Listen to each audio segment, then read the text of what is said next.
ইতিহাসের আয়নায় আপনাদের স্বাগতম। আজকে আমরা আলোচনা করব বাংলাদেশের আদি ইতিহাসের প্রথম খণ্ড, বাংলাদেশ ভূখণ্ড গঠনের ইতিহাস নিয়ে। আপনি জানেন কি বাংলাদেশ কবে থেকে ভৌগোলিকভাবে গড়ে উঠেছে?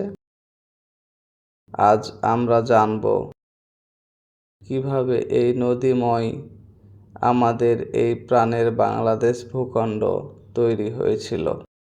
বাংলাদেশের ভূখণ্ড মূলত গঙ্গা, ব্রহ্মপুত্র, মেঘনা নদী ব্যবস্থার সমভূমি, কিন্তু এটি কোটি কোটি বছর আগে তৈরি হয়েছিল।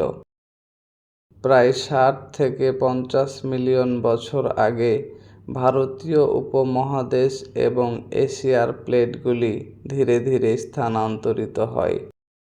এই প্লেটের সংঘর্ষে হিমালয় তৈরি হয় এবং দক্ষিণে সমুদ্রের অংশ ধীরে ধীরে উঁচু হতে থাকে, যার ফলে এ অঞ্চলে পদার্থের স্তর জমা হতে থাকে, যা পরবর্তীতে মাটির বড় অংশ তৈরি করে।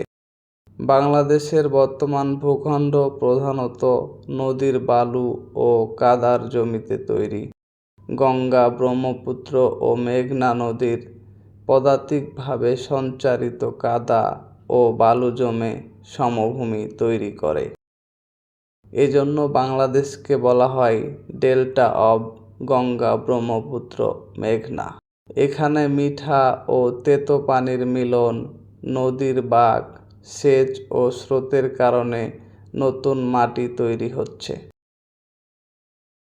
হিমালয়ের উত্থান বাংলাদেশের ভূখণ্ডে প্রভাব ফেলে। পাহাড়ি অঞ্চলের নদী দক্ষিণের সমভূমিতে কাদা নিয়ে আসে। চট্টগ্রাম পাহাড়, সিলেট অঞ্চলের চূড়া এবং নদীর বালি মিলন করে সমতল অঞ্চল বৃদ্ধি পায়। প্রায় 5 থেকে 2 মিলিয়ন বছর আগে প্লাইস্টোসিন যুগে বরফ গলে এবং সমুদ্রের উচ্চতা কমে বা বাড়ে। এতে নদী তীরবর্তী সমভূমিতে বড় ধরনের পরিবর্তন আসে। বাংলাদেশের বর্তমান নদী ব্যবস্থার প্রাথমিক কাঠামো তখনই তৈরি হয়। যখন নদী এবং সমভূমি তৈরি হলো, মানুষ এই অঞ্চলে বসতি স্থাপন করলো। প্রায় 1 লাখ খ্রিস্টপূর্ব থেকে প্রাগৈতিহাসিক মানুষ এখানে শিকারী ও সংগ্রাহক হিসাবে বাস শুরু করে। এরপর কৃষি, চাষাবাদ, স্থায়ী বসতি ও ছোট ছোট রাজ্য প্রতিষ্ঠিত হয়। প্রিয় বন্ধুরা, আজকে এ পর্যন্তই। ধারাবাহিকভাবে বাংলাদেশের ইতিহাস জানতে চাইলে আমাদের সাথেই থাকুন। ধন্যবাদ।